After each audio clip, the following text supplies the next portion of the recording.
Hi, I'm David. I'm Aaron. And I'm Chris, and we are the Washboard Union. And you are watching With the volume up. the country guy. Hey, I'm David.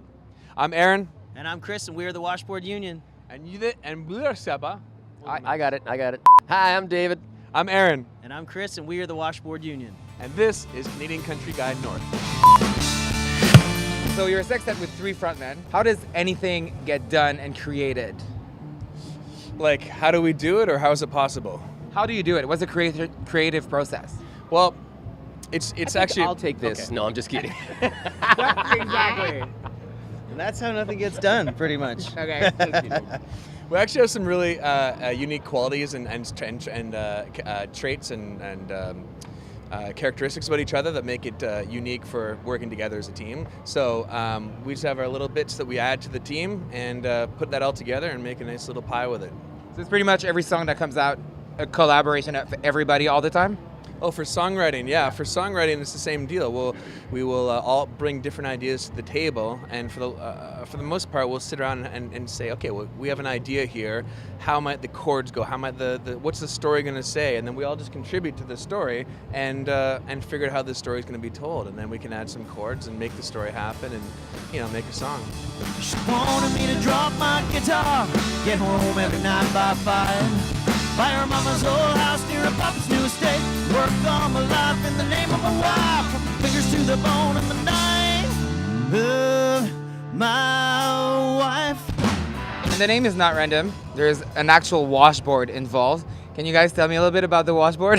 Yeah, I sure can, Christian. Actually, a little known fact, but for the first time in history, the washboard has made the special instrument category in the BC Country Music Association Awards. So David Roberts has been nominated for a special instrument award. So I know. It's, Awesome, because of the washboard. Yeah, it's good. It's great. We were hoping to get a sponsorship deal out of it, but the last washboard company went out of business about 75 years ago. So. Yeah. So does it have a name? Do you have it like? Do you care for it in a special way? Is it? Well, it's actually really funny. It's the oldest instrument on stage. It's about 110 years old, and we go down to the States a lot, and so we'll go to yard sales and barn sales wherever we can go, and we look for them. And it's amazing because this instrument or this piece of equipment was in someone's house hanging on the wall for 50 years, and they say, well, my grandmother used to use that, and then they find out we're using it for music. And they love it. So we go down there and we find out who owned it, and we usually name them after the grandmother that worked on it. That was doing all the hard washing with it. That's awesome. Clothes. There's no dollar sign on a piece of mind. This I've come to know. So if you agree, have a drink with me and raise your glasses for a toast to a little bit of chicken pie. Tell me, how have you evolved as a band between the first album and the EP that you've recently released? I think that any band that thinks about who they're going to be tomorrow, it's a waste of time. If you're genuine, you can only sound like you sound at that moment. I think that we're on a daily basis influenced by different things. I think that our music has drawn from a history of being fanatic music fans.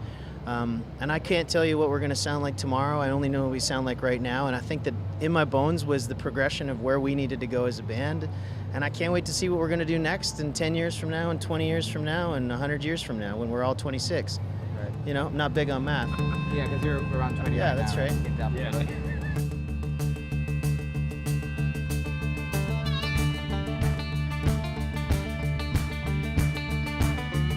You mentioned having a lot of material that got cut down. I read somewhere that you had 15 songs ready. You were expecting 9 to come out. 6 ended up on the EP. What makes a Washboard Union song that makes the cut and gets released? Yeah, it was a lot more than that. It was 50 that actually got written for this record. It's always a wrestling match to figure out what we want to put on the record.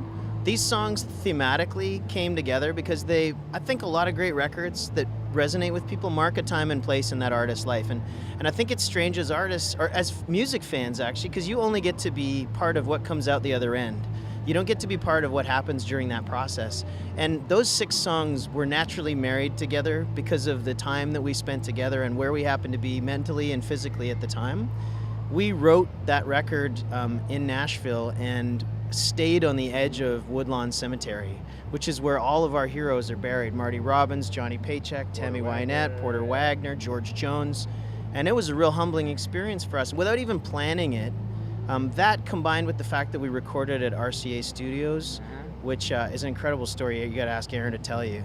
But that place just was haunted with all the ghosts of country music. So without even thinking about it, the record ended up being called In My Bones. And I think a lot of those old ghosts that we're such fans of for decades found their way into that 6 songs, and they were the right songs to put on that record. I hear the crying of the hungry in the deserts where they're wandering. Hear them crying now for heaven's own benevolence upon them. Hear destructive powers prevailing. I hear fools and falsely hailing to the crooked ways of tyrants when they call. You guys went to Nashville for the writing of the latest EP. Is it mandatory for Canadian country artists to stop by Nashville to be able to achieve any kind of success? No, I don't think so. I think that, look, we started as songwriters together long before we were a band, and we were in love with the art of songwriting. We have written a ton of music that wasn't written in Nashville. We have some really good friends in Nashville that we just happen to click with. And so writing In My Bones, I mean, there was a lot of music written before we decided what went on that record. Writing in Nashville was a real honor for us. You know, it at first was a bit humbling, but we've been down there a lot. It feels like our second home now. And I think it's more about the people you're with rather than the place that you are. It's fantastic to be in Nashville. It's the country music capital of the world, and that's incredible. But you're still out in an apartment somewhere on a strip, or you're out at a farm out in the country, same as you would be in BC or Alberta or wherever you happen to be. So wherever great music comes from is where you should be writing music, I guess.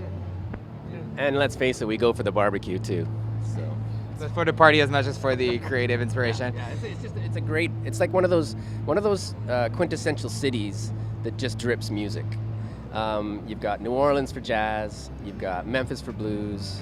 You've got Nashville for country music. It's just one of those towns, man.